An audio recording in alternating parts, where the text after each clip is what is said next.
কখনো কি এমন হয় যে অনেক কাজ জমে আছে, আপনি জানেন কাজটি করা দরকার, কাজটি না করলে সমস্যা হবে, তারপরও আপনি কাজটি শুরু করতে পারছেন না।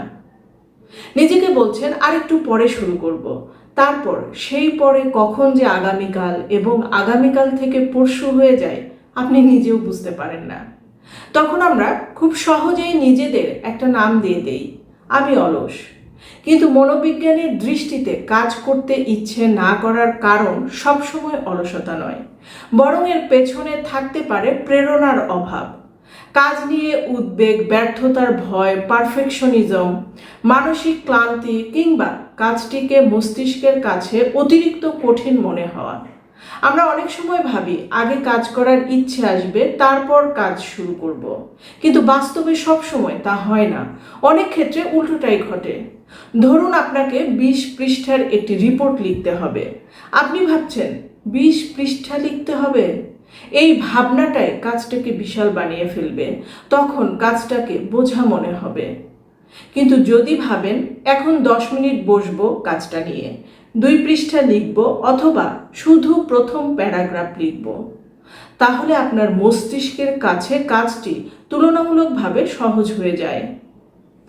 তাই মোটিভেশনের অপেক্ষায় না থেকে অনেক সময় ছোট্ট একটা অ্যাকশন দিয়ে শুরু করাটাই বেশি কার্যকর।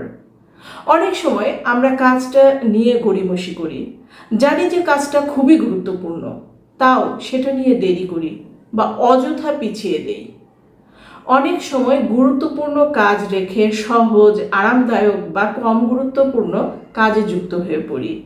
মনোবিজ্ঞানের ভাষায় এটাকে প্রোক্রাস্টিনেশন বা দীর্ঘসূত্রতা বলে। কথা হচ্ছে কেন এমন করি?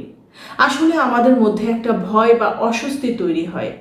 আমরা ভাবি কাজটা হয়তো শেষ করতে পারবো না, যদি ব্যর্থ হই, যদি কাজটা ভালো না হয়, আর তখন যদি সমালোচনা হয় কাজটি নিয়ে, অথবা কাজটিকে যদি খুব বিরক্তিকর মনে হয় তখন কাজটি পিছিয়ে দেয় এবং সাময়িক স্বস্তির জন্য অন্য কিছু করি।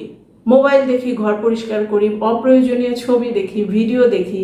তৃতীয়ত, কাজটাকে পারফেক্ট করার চেষ্টা করি, কাজটা খুব ভালোভাবে শেষ করব, এটা খুবই ভালো একটা লক্ষ্য, কিন্তু একদম নিখুঁত করব, নিখুঁত না হওয়া পর্যন্ত শুরুই করব না, এমন ভাবনা সমস্যার কারণ হতে পারে।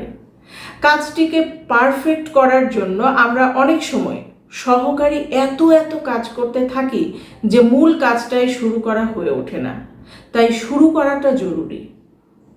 একবার কাজটা শেষ হলে সেটাকে ধাপে ধাপে উন্নত বা পারফেক্ট করতে পারবেন, কিন্তু পারফেক্ট হওয়ার আশায় শুরুই করতে পারলেন না, তাহলে পারফেক্ট করবেন কখন? তাই অনেক ক্ষেত্রে done is better than perfect বিষয়টাকে মাথায় রাখা জরুরি। চতুর্থত, মানসিক ক্লান্তি। আপনি যদি দীর্ঘদিন ধরে চাপের মধ্যে থাকেন তাহলে আপনার কাজ করার ক্ষমতা ও আগ্রহ দুটোই কমে যেতে পারে। বিশেষ করে যখন কাজ, পরিবার, অর্থনৈতিক সমস্যা, সম্পর্ক কিংবা ভবিষ্যৎ নিয়ে দীর্ঘদিন ধরে মানসিক চাপ থাকে, তখন সমস্যাটি আমি কাজ করতে চাই না এর চেয়ে গভীর হতে পারে। তাই কাজকে যেমন গুরুত্ব দিচ্ছেন, বিশ্রামটাকেও গুরুত্ব দিন। একটানা কাজ করেই যাচ্ছেন, ক্লান্তি আসাটাই স্বাভাবিক। পর্যাপ্ত বিশ্রাম নিন, আবার কাজ করুন। আরেকটি বড় কারণ তাৎক্ষণিক আনন্দ। আমাদের চারপাশে এখন এমন অনেক কিছু আছে যা খুব দ্রুত আনন্দ বা উত্তেজনা দেয়। Reels, short videos, games, social media, notifications, কয়েক সেকেন্ডেই নতুন স্টিমুলাস। অন্যদিকে একটি বই পড়া, রিপোর্ট লেখা বা নতুন কোনো স্কিল শেখার ফল পেতে সময় লাগে। তাই আমাদের মন সহজ এবং তাৎক্ষণিক রিওয়ার্ডের দিকে চলে যেতে পারে। এখানে নিজের পরিবেশটাও গুরুত্বপূর্ণ। কাজের সময় ফোনটা চোখের সামনে না রাখা, কাজকে ছোট ছোট অংশে ভাগ করা এবং নির্দিষ্ট সময় ধরে কাজ করার অভ্যাস সাহায্য করতে পারে।